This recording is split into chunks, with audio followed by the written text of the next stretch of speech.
The other one is gonna do it in front of him. The other one is gonna do it also.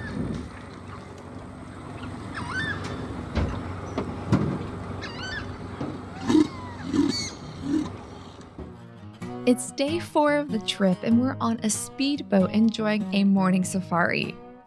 By this point on the expedition, we are well versed in the rhythm of the day. Wake up before sunrise, eat a tasty Brazilian-style breakfast, load onto the speedboat, and explore the many nooks and crannies of the Paraguay River system as we cruise from Casares to Porto Joffre. Today, we are in Cayman paradise.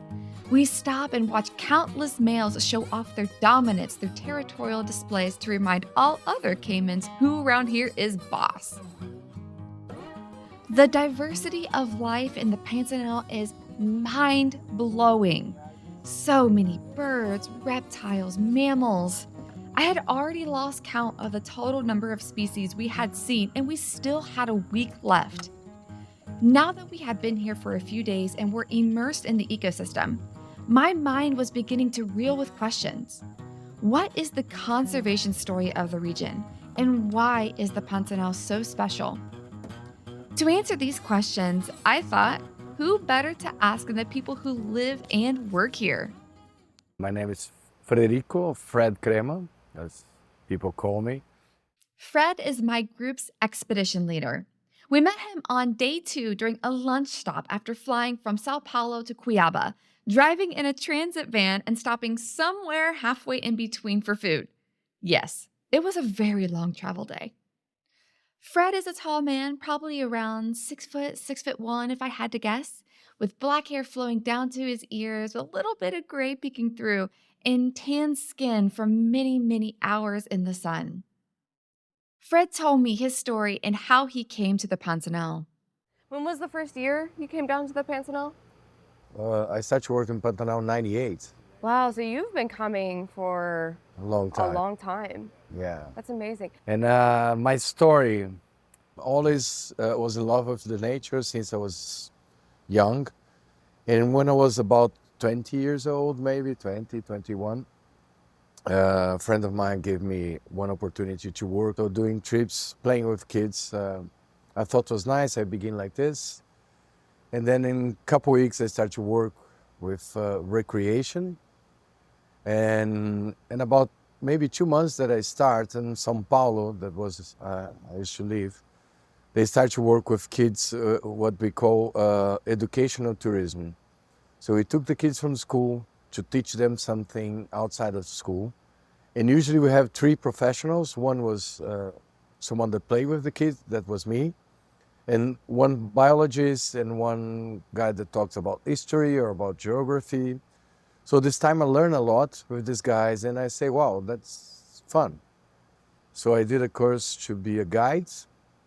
And because I knew how to speak English, I started to work with Dutch people traveling around Pantanal. And then the first trip that I did in Pantanal, I said, wow, that's fun. I'm here working, like my friends are starting to work now in office with suits, like taking 3 hours of traffic jam every day. Am I showing birds for the people, showing animals? I never stop. So I got totally in love, and today I work as a guide. I then asked Fred to explain what the Pantanal is and why it's so special. Well, Pantanal stays in Brazil, Bolivia, and Paraguay. It's the biggest wetland in the world. It's a very huge place. About 85% of this land is in Brazil. And it's 2 big provinces in Brazil, so Mato Grosso and Mato Grosso do Sul. And I believe this is one of the easiest places in the world to see wildlife. Everything is very flat, a lot of lights who likes to take pictures, a perfect place. And we have a lot of wildlife. We see a lot of big birds. We saw a lot of big birds. Big like, birds. Yeah, big Holy birds. crap. Like the storks, and a lot of wildlife. We have the big mammals like the jaguar. It's the giant anteater. We have giant otters. We have, mesh deers. We have tapirs. We have a very nice wildlife here. Like I say, it's life and death all the time. So you can see birds attacking fish, eating fish, snakes attacking. You can see a lot of It's very busy here all the day. So you can see a lot of action, a lot of behaviors. During our 7 days of cruising down the Paraguay River, we passed through several biologically important areas, including the Taima Ecological Reserve, Pantanal National Park, the MLR mountain chain, and Meeting of the River State Park. The Taima Ecological Reserve was the first protected area that we encountered. Established in 1981, Taima's purpose is to, quote, preserve and conserve for scientific and educational purposes this important portion of the Pantanal biome, end quote. The area reminds me of the Okavango Delta in Botswana. Twisting, turning water channels that meander around tall grasses, bordered by riverbanks and full of life. We see countless spectacled caiman, a close relative of the alligator. We also saw our first marsh deer, an endangered species of deer close in size to North America's white-tailed deer, with tawny red fur and permanently black legs. To my untrained eye, the taima looks like it's thriving. But little did I know, almost this entire area was burned to the ground in 2019. And 2019, 100% of this park was burned. 100%. 100%. Everything. So we're gonna see a lot of the trees like this, the dead trees. Fire here, but no. Also both sides, but inside was totally destroyed. Being as entrenched as I am in the conservation world, I had heard about Brazil's raging fires. Fire is a natural phenomenon in the Pantanal, but not like in recent years. In 2020, 30% of the Brazilian Pantanal burned, or around 50,000 square kilometers of the biome. Yes, 2020 was a hell of a year for humanity and the Pantanal. After the blaze was squelched, scientists began to research the causes of the unprecedented level of destruction. What they discovered was a perfect storm. Leading up to 2020, the Pantanal was experiencing an extreme drought due to reduced transport of warm, humid air from the Amazon and exceedingly high marine heat waves from the Northeast Pacific Ocean.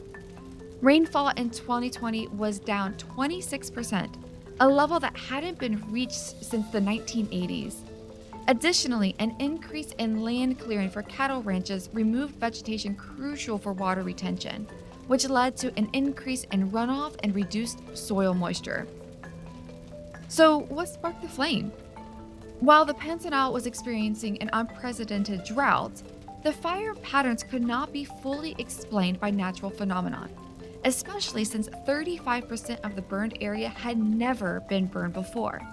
Heitor Evangelista in his 2022 paper found that 60% of the fire outbreaks were concentrated at distances less than 5 kilometers from roads, waterways, and railways, and that 80% was concentrated at distances less than 10 kilometers from areas with human activities, showing a direct correlation between human activity and the devastating fires.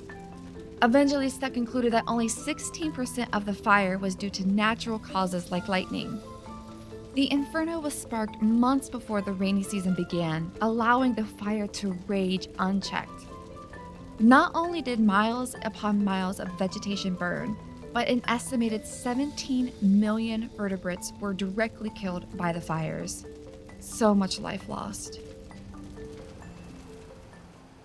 How has this area changed since the time you started coming here? Well, that's a sad part. When I started, I think was much more animals than today. I see a decrease of the animals every year a little bit, but still I think it's pretty amazing. There's a lot of animals we can see, but before we could see more. I don't know how it's possible. We've been here a couple of days, but how it's possible. But in some places was, it was easier to see a couple animals, a couple birds. We see much more quantity of the same species of the birds. Now we see less. We have a lot of damage with fire, damage with people growing and want to have more land. So this is unfortunately in Brazil, we see this a lot in Amazon, in Pantanal, and other areas in Savannah, Brazilian Savannah, that we call Cerrado. The agro business in Brazil is very big. So they want to grow. And unfortunately, nature is in the middle of it. Do you by chance know then how much of the Pantanal has been developed? Like how much habitat loss has there been here? I don't have this number by head, but Pantanal is more or less very preserved. In Mato Grosso, you cannot have like soya plantation or maize or corn plantation here, but in Mato Grosso do Sul you can. So in some places they are destroying the Pantanal area to plant it. Unfortunately, it's not good for planting because you have a rain season that rains a lot, so everything is flowed. So it's not every crop that will work here. Thankfully, right before my very eyes, I saw life recovering. I was reminded how resilient nature can be when we give her space and time to recover.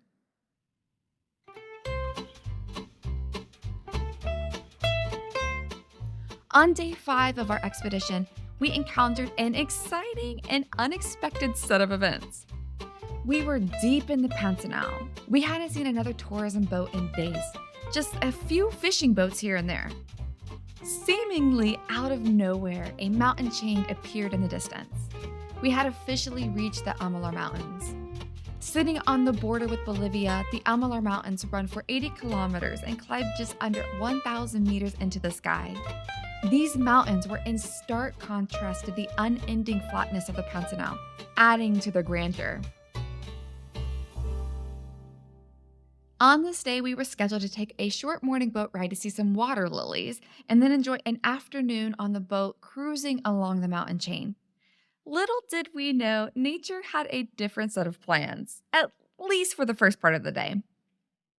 With the water level slowly decreasing, more and more seagrasses were growing throughout the waterways, slowly but surely choking the path forward. And then, the boat stopped.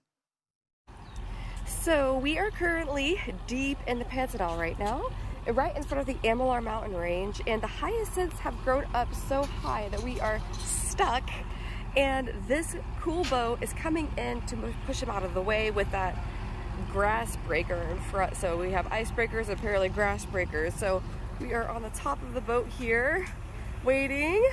There are some people that are going to go fishing. Hopefully they'll catch some piranhas for us and maybe have them for lunch. But yeah, the adventure is real. While you should always expect something unexpected to happen during an expedition, I had no clue it'd be in the form of a blocked waterway. Our team immediately went into action. The captain called the Navy to bring a grass-pushing ship in to remove the strip of water hyacinth. While the crews went to work clearing the path, we hopped in our speedboat to see what was out and about along the base of the mountains.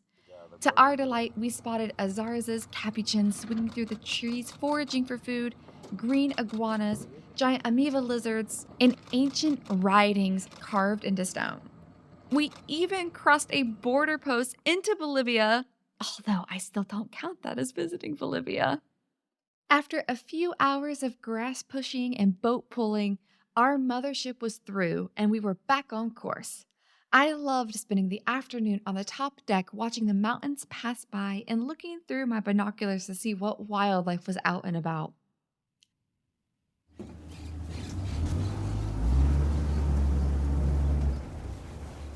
That afternoon, we loaded into our speedboat for a different set of activities.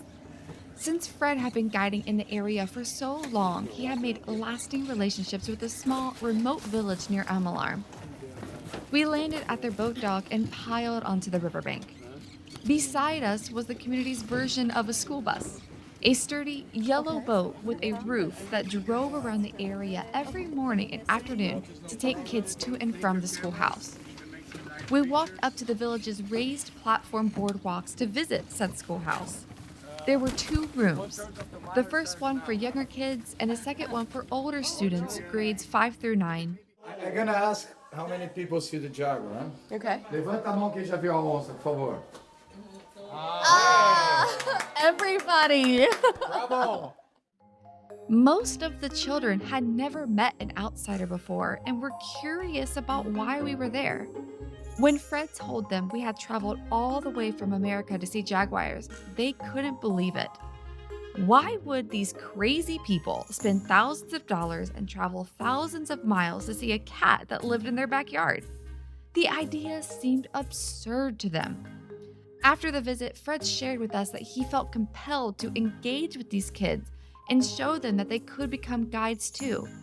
Show them proof that their home and their wildlife was valuable, that they could stay here and make a living without having to move to a city and get a job. After all, look at how far these Americans had traveled to visit their homeland. It warmed my heart to hear. This was their land and their heritage, and if the area's jaguars were to live on in perpetuity, we needed these children to care. We said our goodbyes to the kiddos and met one of the village leaders, an innovative woman that had started several community projects to bring income to the village, especially for women. She showed us the handiwork of one of their projects, beautiful crafts made out of water hyacinth, the perfect opportunity for us to give additional support to the community outside of the donations we had already given for them taking the time to host us. She's the leader from this group of women. It's about 5 to 6 women that work here with the water hyacinth. And they dry the water hyacinth to make as a souvenir or art.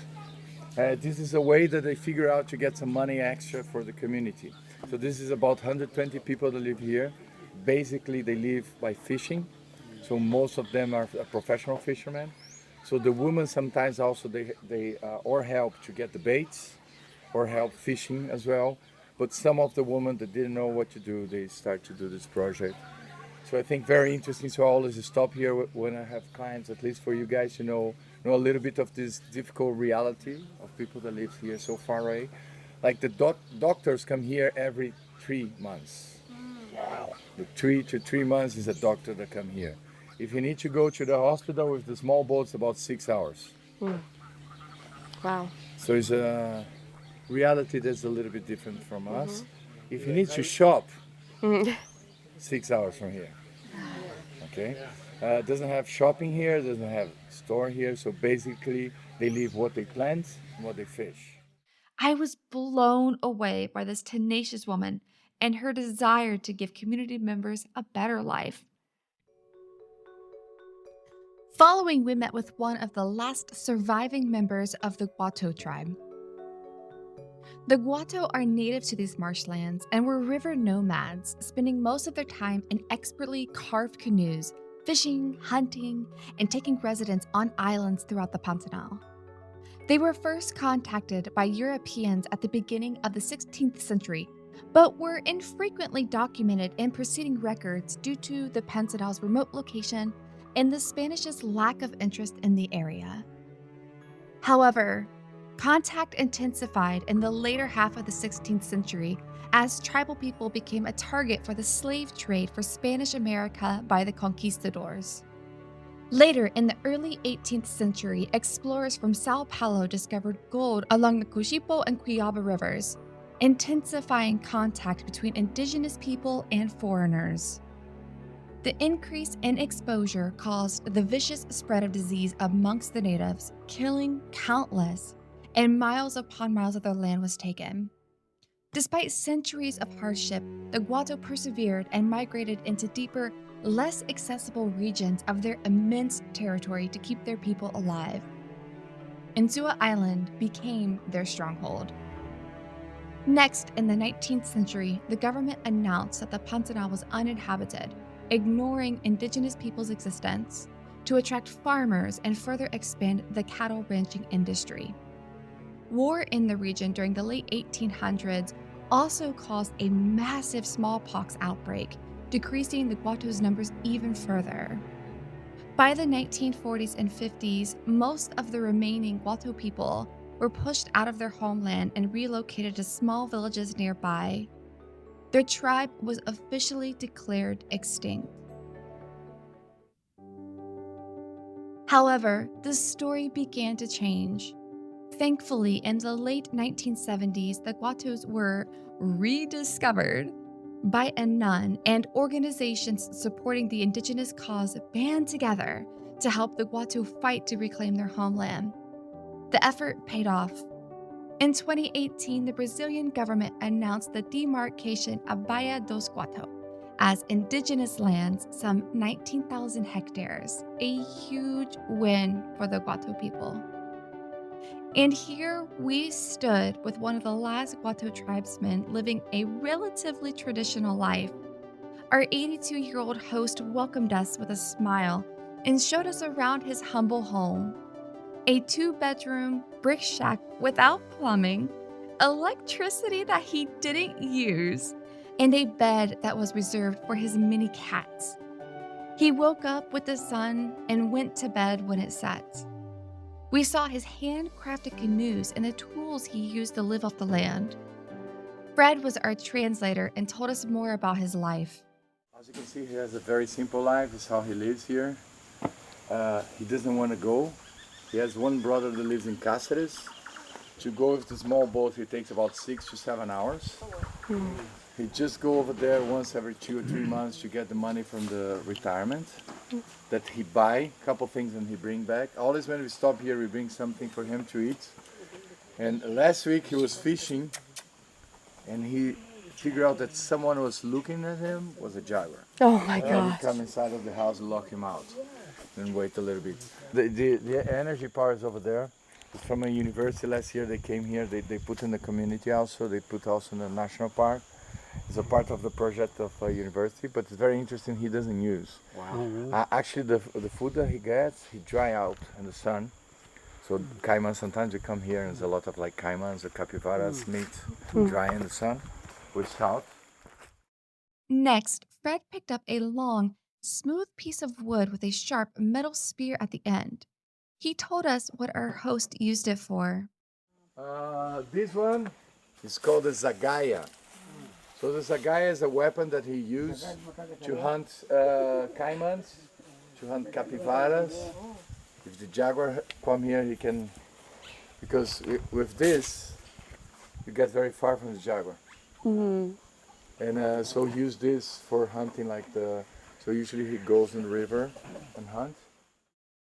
He also had a hilarious sense of humor. Do you have any children? Você tem criança? Não. Não. Já casou? O senhor casou? Não. Muito problema, Não. mulher? É, mulher muito... Mulher não gosta de mim. He said the woman doesn't like him. He said that he already had 5 women that say they want to stay with him, but all them run away. So he think they don't like him. So definitely he's not very good with women. The longer we stayed and the more I understood his way of life, the more appealing it became. Nothing else mattered but what we were experiencing in this gorgeous place at this moment, with no distractions from the rat race of the 21st century. I used to think that lives like these were so unappealing, but the older I get, I don't blame him for not wanting to leave. To be honest, I'd want to be out here too. It's amazing. It's a different life, huh? Yeah. It's been nice being disconnected. Yeah. After visiting for about 30 minutes, we said our goodbyes and climbed back down the riverbank into our boat. Our host smiled so bright and waved as we drove away. I will never forget that smile. Next, we visited Pantanal National Park. This place was parakeet heaven.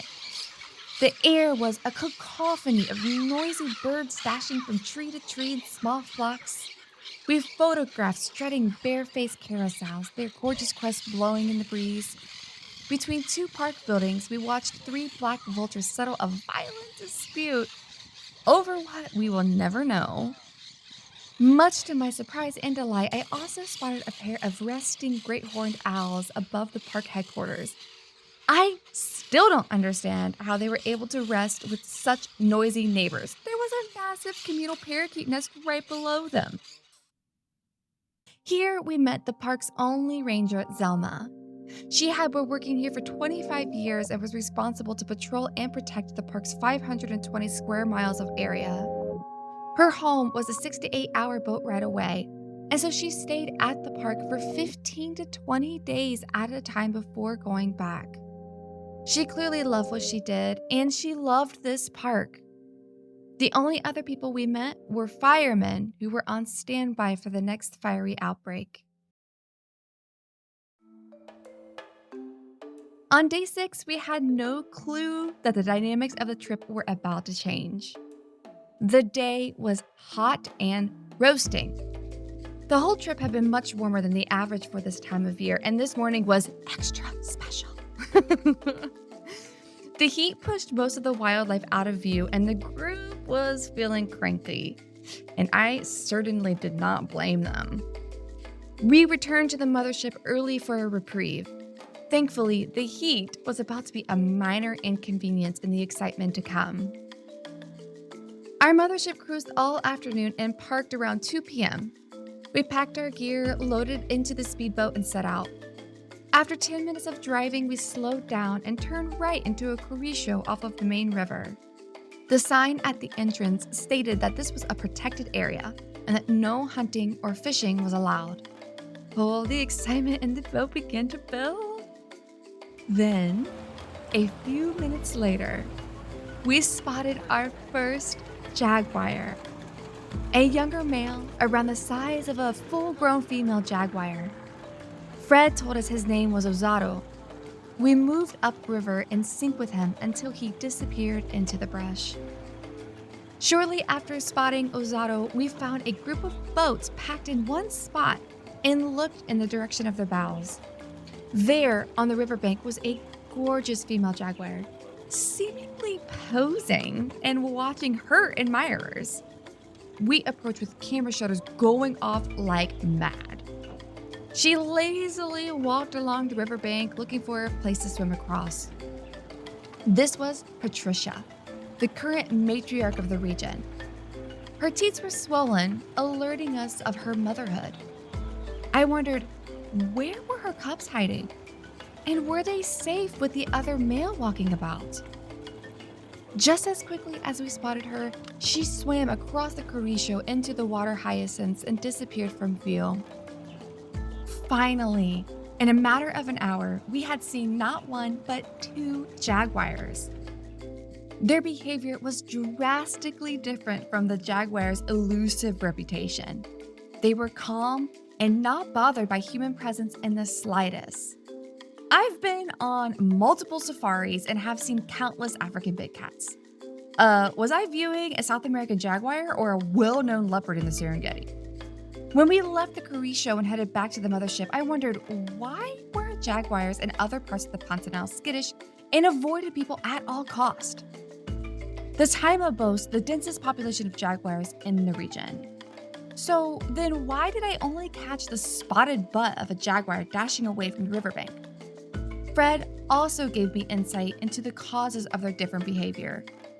Here in Pantanal, the fishing tourism is also very common.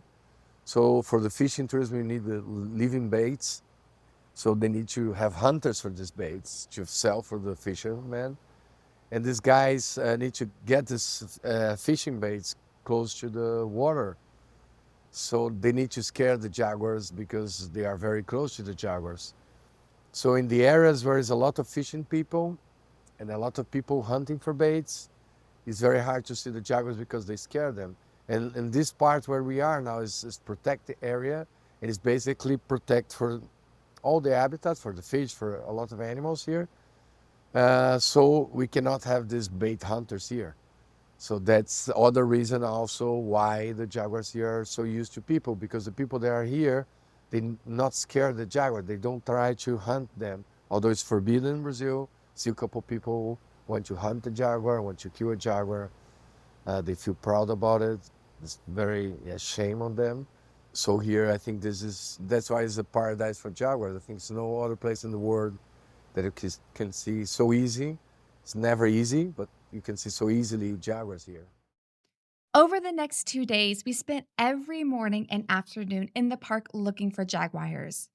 In addition to Ozaro and Patricia, we found Jaju, Pishana, and the most gorgeous cat I've ever seen in my life, Madroza.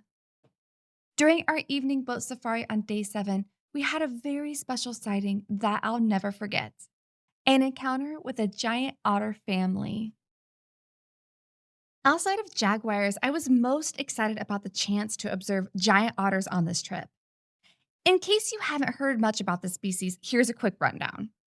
Giant otters are the largest mustelid species, growing up to 6 feet in length and weighing up to 70 pounds or 32 kilograms. These otters were heavily hunted throughout the 1900s and reached numbers as low as 12 in 1971. The formation of CITES in 1973 led to a significant drop in the number of otters that could be hunted each year, although the otter pelt market never fully died out, and their numbers slowly bounced back. Fast forwarding to today, giant otters are listed as endangered and are facing a maelstrom of threats. Given that these mustelids specialize in hunting fish, giant otters face significant persecution, largely stemming from the perception that they play a role in the decline of fish stocks. They're also extremely sensitive to pollution and habitat destruction. With mining activities and habitat destruction increasing throughout their range, giant otters are slowly but surely losing their homeland. To make matters worse, their late sexual maturity and complex social structures also make replacing the population difficult. Only the alpha pair in a group breeds, and young otters looking to start a family of their own must encounter another sexually mature otter willing to leave its family and then find a suitable territory. Talk about an uphill battle. And so, spending the evening with this giant otter family was extra special. Originally, we heard them calling to each other as they were hunting for fish near the riverbanks of the Paraguay River. I had no clue until watching several giant otter families along the trip that, while the group hunts together, they do not share the food they catch. Once they catch a fish, they rise to the surface holding the fish between their webbed feet and quickly, chow down. Other otters come up to them and ask for a bite quite vocally. But the owner of the fish never gives them anything. It's just pretty funny to watch. We were able to deduce that we were watching the Picari group thanks to the monitoring work of the Proyecto Arianas, a project dedicated to monitoring the giant otters of this region. The Arianas team identifies individual otters by their unique neck patterns, as no two otters have the same white neck patch. Thanks to their simple and informative otter guidebook, we didn't need much fancy tech to figure out which family we were watching. It made me feel even closer to them. After they were done hunting, the family gave us the biggest surprise of all. The adults crossed the river right in front of us and began calling. Suddenly, 4 small pups came dashing out of their steep riverside den and plopped into the water. All of the adults doted on the young ones, grooming them, playing with them, and even giving them swim lessons. As the sun began to set, the adults grabbed each pup around the neck and carried them up into the den. Hilariously, as soon as the adult would turn around to grab another pup, the first pup would shimmy to the second den entrance and plop back into the water. They clearly were not done with their swim lessons. We watched several rounds of this, laughing each time a pup outwitted their caretaker. We left the group as the sun was setting, stoked for the day's events. Clearly, nature tourism had transformed this area. We had seen countless boats jockeying for the best view of the riverbanks, and I knew each visitor paid a hefty price for the privilege of having this experience. I wanted to know more about the growth of tourism in the Pantanal, so I turned to Fred and asked, how has tourism and its influence on local communities changed over the years? I know a farm that's very interesting, actually, the farm that you're going to visit after. It's called San Francisco Farm, that they have like a more or less 60% is a rice plantation, and also they have cattle, and about 40% is tourism, because in the other area that we need to preserve in Brazil, we have a certain percentage of the land that you need to preserve in Pantanal. So they start to work with tourism in this area, and now 50% of the income of the tourism, sometimes 60. So sometimes they have more money coming from the tourism than the crops. So it's very interesting. It's a good example. So maybe the other farmers can do. We see a lot of farmers becoming like most of the hotels here, the lodges that we have in Pantanal were cattle farms, and now they work with both of them because they realize tourism can bring a lot of money and preservation, and as much preserved as the area, more tourists will come. So tourism has a very positive impact so far in Pantanal, and it's growing. Like the jaguar observation is amazing. The last 10 years, how much grow. We were talking yesterday with Abby, that's one of the is the coordinator of the project, the Jaguar Identification Project. In 2000, I think it was 2016 to 2018, was $7 million in jaguar tourism. And I believe since 2000, I think 17, 18, grows a lot. We are in 2023 and we have much more boats, a lot of people coming. They pay a lot of money to be here. It's not a very cheap place because it's very far away from everything. So I think it's a good news for us, good news for the jaguars. They keep surviving. You see how many jaguars we saw in a few days that we are here. So it's an amazing place. It still is an amazing place, even though it's less animals, but it still is a very good amount of animals. I guess that this is almost a hard question to ask because obviously you're Brazilian and you've been to lots of places and you understand the politics of this area and you're in these wild places and you've seen how much it's changed. What do you think the Pantanal's trajectory is on? Do you think it's going to be preserved? Do you think it's going to have a lot more pressure before it's preserved? Like, what do you think is going to happen? I think the growing of the tourism now is very positive for Pantanal, from the conservation of Pantanal. Because every time now, especially with the social media, it's very easy. You're here, I'm sure that you already post something about the jaguars in your social media. Oh, I've been talking about this trip for a long time. And I'm sure that everybody that's traveling with us also did it.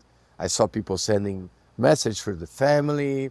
So this is one way that the Pantanal will keep preserved, because we saw a lot of boats today and yesterday and after, and everybody's doing the same. So I think through social media, and today is very fast information. So they're going to spread this word about it. So they're going to show how Pantanal is beautiful, and maybe the people will look a little different. That's what sometimes I told you about the fire in 2019. The government just did something when they figured out that the international community was talking about it. And they say, oops, we need to do something, because they know what's happening here. So I think it's a good, I think what is positive in the growing of the tourism is we're growing in a good way.